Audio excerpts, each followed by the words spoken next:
بسم اللہ الرحمن الرحیم الحمد للہ والصلاة علی اہلہا اما بعد۔ ربیع الاول کا مہینہ چل رہا ہے۔ حضرت نبی پاک صلی اللہ تعالیٰ علیہ وسلم نے ساری انسانیت کو جو تعلیمات عطا فرمائی ہے، ان تعلیمات کا ایک حصہ میں آپ کے سامنے پیش کرتا ہوں کہ حضرت نبی پاک صلی اللہ تعالیٰ علیہ وسلم کی سیرت کے اس گوشے میں ہمارے لیے کیا سبق ہیں، وہ ہمیں سمجھنا ہے۔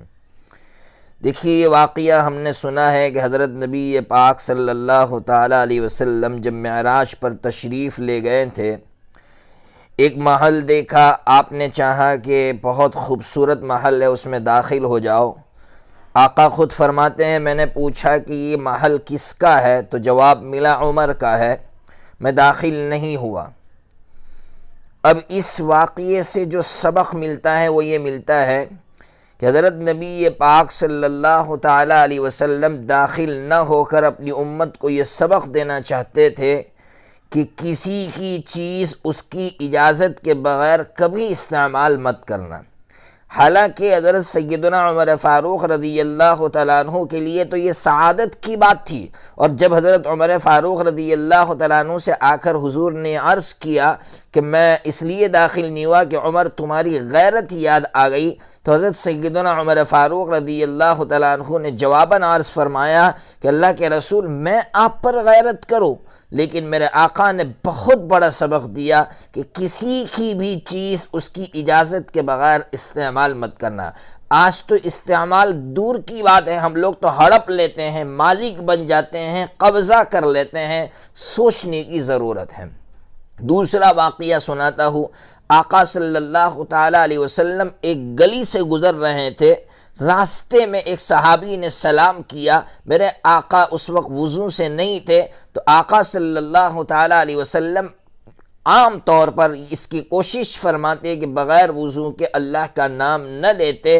جب دیکھا کہ وہ صحابی گلی کراس کر رہے ہیں، یعنی یہاں سے نکل جائیں گے، آقا نے جلدی سے تیمم فرمایا اور تیمم فرما کر اس صحابی کو روک کر سلام کا جواب دیا۔ اللہ اکبر، کتنا بڑا سبق دے دیا میرے آقا نے۔ سبق یہ دیا کہ اگر میں اس کو سلام کا جواب نہ دیتا تو اس کے دل میں میرے بارے میں کوئی نہ کوئی رنجش آ جاتی کہ کیوں آقا نے مجھ کو سلام کا جواب نہیں دیا، اس کو تکلیف ہوتی۔ آقا صلی اللہ تعالیٰ علیہ وسلم امتی کی اس تکلیف کو برداشت نہیں کر سکتے تھے اور ہمیں یہ سبق دینا چاہتے تھے، کسی کو اپنی زبان سے، اپنے عمل سے تکلیف مت پہنچاؤ۔ آج ہم لوگ کیا کرتے ہیں، کس طرح سے تکلیف پہنچاتے ہیں، میں آپ کو سمجھاؤ۔ کسی نے آپ کو فون کیا، آپ بیزی تھے، آپ مصروف تھے، آپ کبھی کال بیک نہیں کرتے ہیں، یا کال بیک کرتے ہیں آپ جواب دیتے ہیں تو کبھی معذرت نہیں کرتے ہیں، آپ وجہ نہیں بیان کرتے کہ بھائی معاف کرنا، آپ کا فون آیا تھا لیکن میں جواب نہیں دے سکا اس وجہ سے کہ میں مصروف تھا۔ کبھی نہیں، اس لیے کہ ہم لوگ اسلام کو بھولا بیٹھے ہیں۔ ہم کہیں گھومنے چلے گئے، تفریح کے لیے چلے گئے، بیوی ہمارا انتظار کر رہی ہے کھانے پر، ایک فون کر کے بیوی کو اطلاع نہیں کرتے کہ میں جو ہے باہر جا رہا ہوں، آپ کھا لینا، میرا انتظار مت کرنا۔ بیچاری بیوی انتظار کرتے کرتے بھوکی سو جاتی ہے۔ ہمیں کبھی اس کا احساس نہیں ہوتا کہ میرے ذریعے سے بیوی کو کس طرح تکلیف پہنچ رہی ہے۔ اسی طرح کسی کو فون کرتے، اس سے لمبی بات کرنی ہو تو کبھی اس سے یہ نہیں کہتے کہ بھئی آپ کے پاس وقت ہے، اگر وقت ہے تو بات کرو، اور اگر وقت ابھی نہیں آپ وقت دیجئے۔ ہم لوگ اسلام سمجھتے نہیں ہیں، کس طرح سے ہم اپنے بھائیوں کو، اپنی بیویوں کو، اپنے گھر والوں کو تکلیف پہنچا رہے ہیں۔ اللہ تبارک و تعالی حضرت نبی پاک صلی اللہ تعالیٰ علیہ وسلم کی زندگی کے ایک گوشے سے ہمیں سبق لینے کی، اس پر عمل کرنے کی توفیق عطا فرمائے۔